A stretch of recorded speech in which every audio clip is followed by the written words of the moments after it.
மகாநதி சீரியலில் ராகினி கதாபாத்திரத்தில் நடிக்கிற நடிகையுடைய பயோகிராஃபியும் அவங்க எப்படி இந்த இண்டஸ்ட்ரிக்கு வந்தாங்க அப்படிங்கிறதையும் அவங்கள பற்றி தெரியாத சில சுவாரஸ்யமான தகவல்களை இப்போ இந்துள்ள பார்க்கலாம்.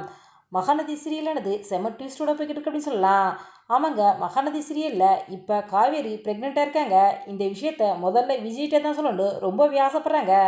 விஜய்கிட்ட சொல்கிறக்காக பல முறை காவேரி கால் பண்ணுறாங்க. ஆனால் ஒரு முறையும் ஒரு தடங்கள் விஜய்கிட்ட கடைசி வரையும் சொல்ல முடியாமல் ரொம்ப தவதாயப்படுறாங்க. விஜயும் காவேரியும் எப்போ சேருவாங்க அப்படிங்கிறதான் ரசிகர்களுடைய எதிர்பார்ப்பாக இருந்துகிட்டு இருக்குது. இந்த நிலையில் சீரியலில் வெண்ணிலா அன்கான்சியஸில் இருந்த நிலையில் அவங்களுக்கு பழைய நினைவுகள்லாம் ஞாபகத்துக்கு வருது. வெண்ணிலா விஜயை கட்டி பிடிச்சி அழுகுறாங்க. அதாவது நீங்கள் நான் பிரிஞ்சிருக்கிறதுக்கு முக்கிய காரணம் உங்களுடைய சித்தப்பா அப்படின்னு சொல்கிறாங்க. அதன் பிறகு பார்த்திங்கன்னா வெண்ணிலா மயக்கம் போட்டு விழுந்துடுறாங்க. விஜய் அவர்களோ வெண்ணிலாட்ட தனக்கும் காவேரிக்கும் திருமணத்தை பற்றி சொல்லுவோமா, இல்லை தன்னுடைய திருமணத்தை பற்றி சொன்னால் வெண்ணிலா திரும்ப உடல்நிலை சரியில்லாமல் பெறுவாங்களோ அப்படின்னு பயப்படுறாரு. சரி, டாக்டர்கிட்ட கன்சல்ட் பண்ணிக்கிட்டு வெண்ணிலாட்ட விஜய்க்கும் காவேரிக்கும் நடத்த திருமணத்தை பற்றி சொல்லலாம் அப்படின்ட்டு விஜய் முடிவு பண்ணிடுறாரு. இந்த சீரியலில் இப்போ ராகினி கதாபாத்திரம் நடிக்கிற நடிகையுடைய ரியல் நேம் ஷாதிகா. இவங்க பிறந்தது வளர்ந்தது எல்லாமே சென்னையில் தாங்க. இவங்க 1995 சென்னையில் பிறந்திருக்காங்க. சாதிகா சினிமா சீரியல் நடிக்கிறதுக்காக வாய்ப்பு தேடியில அலையலைங்க. இவங்களுக்கு அது எதிர்பாராதமாக அமைஞ்சதுதான். இவங்களுடைய பர்த்டேக்கு பேனர் வைக்கிறதுக்காக நிறைய ஃபோட்டோ எடுத்திருக்காங்க. அந்த பேனர் ஃபோட்டோ பார்த்து தான் இவங்களுக்கு சீரியல் நடிக்க வாய்ப்பு கிடைச்சிருக்குது. இவங்களுடைய அம்மா தன்னுடைய குழந்தைக்கு கிடைச்ச வாய்ப்பை ஏன் மிஸ் பண்ணணும் அப்படின்னு சொல்லிட்டு நடிக்கிறதுக்கு அனுமதி கொடுத்துருக்காங்க. அப்படிதாங்க பிரபல தொலைக்காட்சியில் டெலிகாஸ்டான மங்கி சீரியல் மூலமாக சைல்டு ஆர்டிஸ்டாக சின்னத்திரிக்கு நடிகையாக அறிமுகமானவங்க தான் ஷாதிகா.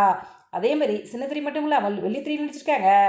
ஆமாங்க, சீமானவர்களுடைய திரைப்படமான வீரநடை திரைப்படத்துலையும் சைல்டு ஆர்டிஸ்டாக சாதிக்க நடிச்சிருக்காங்க. இதன் பிறகு பல படங்களில் பல முன்னணி நடிகர்களுக்கு சைல்டு ஆர்டிஸ்டாக சாதிக்காவும் நடிச்சிருக்காங்க. ஆனந்தம் திரைப்படத்தில் நடிகர் முரளியருடைய பொண்ணா சைல்டு ஆர்டிஸ்டாக நடித்த குழந்தையும் சாதிக்காதாங்க. இந்த திரைப்படத்தில் ஒரு முக்கியமான கதைக்குருவாகவே இவங்க தான் இருப்பாங்க. இவங்கள வச்சு தான் அந்த திரைப்படத்தில் குடும்பமே ஒன்று சேரும். அந்த மாதிரி தான் அந்த திரைப்படத்தில் கதை அமைஞ்சிருக்கும். இந்த திரைப்படத்துக்கு பிறகு நான் மகானல்ல, பன்னிக்குட்டி, ஆதவன், நெஞ்சில் துணிவு இருந்தால் என பல திரைப்படங்கள் நடிச்சிருக்காங்க.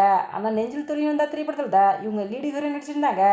இந்த திரைப்படத்துக்கு பிறகு அவங்களுக்கு சரியான பட வாய்ப்புகள் கிடைக்காதனால 2009 சுட்டி டிவியில் ஆங்கரிங் பண்ணுறதுக்கான வாய்ப்பு ஷாதிகாவுக்கு கிடச்சிருக்குது. தனக்கு கிடைச்ச ஆங்கரிங் வாய்ப்பை செமையாக ஒர்க் பண்ணியிருந்தாங்க. நிறைய குட்டீஸுகள் பிடிச்ச ஆங்கராகவும் சாதிகாவும் இருந்திருக்காங்க. தவசி திரைப்படத்தில் நடிகர் இளவரசர்களுடைய சிஸ்டர் கதாபாத்திரத்தையும் சாதிகாவும் நடிச்சிருந்தாங்க. தளபதி விஜய் அவர்களுடைய திரைப்படமான குருவி திரைப்படத்தில் விஜயின் சிஸ்டர் கதாபாத்திரத்தில் நடிகை ஷாதிகாவும் நடிச்சிருந்தாங்க.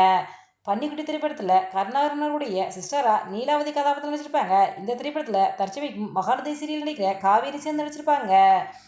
சாதிகா அவங்களுக்கு நயன்தாராண்டா ரொம்பவே பிடிக்குமா.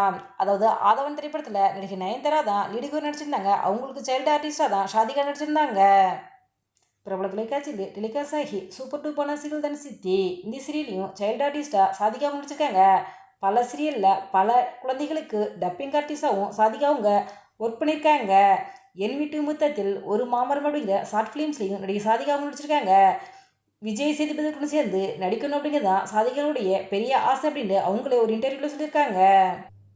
2022 ரிலீஸ் ஆன வேலம் திரைப்படத்துலையும் ஷாதிகாவுங்க முக்கிய கதாபாத்திரம் நடிச்சிருக்காங்க. ஒரு இனத்தில் சினிமா சீரியலில் ரெண்டுலேயும் ஷாதிகாவுங்க நடிச்சு வந்துக்கிட்டு இருக்காங்க.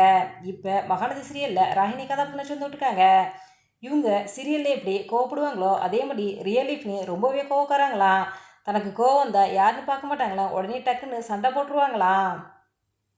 நடிகை ஷாதிகா அவங்கள பற்றி நீங்கள் என்ன நினைக்கிறீங்க அப்படிங்கிறதுக்கும் இவங்க நடித்த திரைப்படத்தில் எந்த திரைப்படம் உங்களுக்கு பிடிக்கும் அப்படிங்கிறத எங்களுடைய கமெண்ட் பாக்ஸில் கமெண்ட் பண்ணுங்கள். இந்த வீடியோ முடிச்சிருந்தா லைக் பண்ணுங்கள், ஷேர் பண்ணுங்கள், கமெண்ட் பண்ணுங்கள். மறக்காம ரெடபிள் 2.6 சப்ஸ்கிரைப் பண்ணுங்கள்.